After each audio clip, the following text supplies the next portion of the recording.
കേരളത്തിൽ ഏറ്റവും കൂടുതൽ പദ്ധതി വിഹിതം ചെലവഴിച്ച് മാതൃകാപരമായ പ്രവർത്തനം നടത്തുന്ന മലപ്പുറം ജില്ലാ പഞ്ചായത്തിൻ്റെ പ്രസിഡന്റ് എം കെ റഫീഖ നമ്മോടൊപ്പമുണ്ട്. മറ്റുള്ള ഉദ്യോഗസ്ഥരും നമ്മോടൊപ്പമുണ്ട്.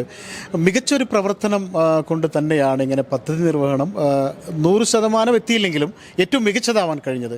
അതെങ്ങനെ സാധിച്ചു? ജില്ലാ പഞ്ചായത്തിനെ സംബന്ധിച്ചിടത്തോളം ഭരണസമിതിയും ഒപ്പം ഉദ്യോഗസ്ഥരുടെയും കൂട്ടായ പ്രവർത്തനത്തിൻ്റെ ഭാഗമായിട്ടാണ് കേരളത്തിൽ തന്നെ ഏറ്റവും ഒന്നാം സ്ഥാനത്ത് മലപ്പുറം ജില്ലാ പഞ്ചായത്ത് എത്തിയിട്ടുള്ളത്. 100% ആക്കണമെങ്കിൽ 100% എന്ന് പറയുന്നത് ജില്ലാ പഞ്ചായത്ത് 1 കോടി രൂപ ചെലവഴിക്കുമ്പോഴാണ് 1% ആവുന്നത്. ഇപ്പോൾ ജില്ലാ പഞ്ചായത്തിന് അനുവദിച്ച തുക മുഴുവനായും നമ്മൾ ചെലവഴിച്ച് കഴിഞ്ഞിട്ടുണ്ട്. ഏകദേശം സർക്കാരിൽ നിന്ന് ലഭ്യമായത് 44 കോടി രൂപയാണ്. 44 കോടി രൂപയും നമ്മൾ ചെലവഴിച്ച് കഴിഞ്ഞിട്ടുണ്ട്.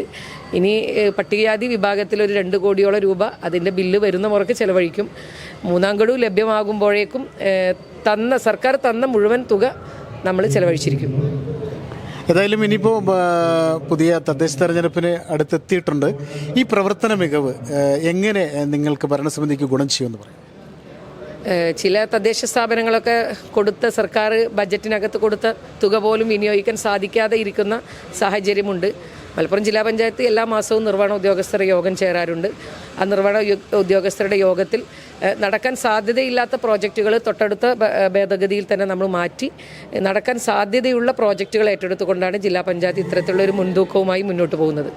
ഏതായാലും മികച്ച പ്രവർത്തനത്തിലൂടെ ജില്ലാ പഞ്ചായത്ത് ഭരണസമിതി വളരെ വലിയ നേട്ടമാണ് കൈവരിച്ചിരിക്കുന്നത്. ഏകദേശം സർക്കാർ നൽകിയ തുക മുഴുവനായി ചെലവഴിച്ചു എന്ന് മാത്രമല്ല, ബാക്കിയുള്ളത് പോലും ചെലവഴിക്കാൻ കൃത്യമായ മാർഗരേഖയുണ്ടാക്കിയിട്ടുണ്ട്. ഈ ഭരണസമിതിയുടെ മികവ് അത് ജനങ്ങൾ വിലയിരുത്തട്ടെ എന്ന് നമ്മൾ ആശംസിക്കുന്നു. ക്യാമറാമാൻ ബിനുവിനൊപ്പം ജബാർ വേണാട്ട്, നില 24 live. Dubai gold and diamonds, pride of generations, Perinthalmanna, Pattambi, Valanchery, Ramanattukara.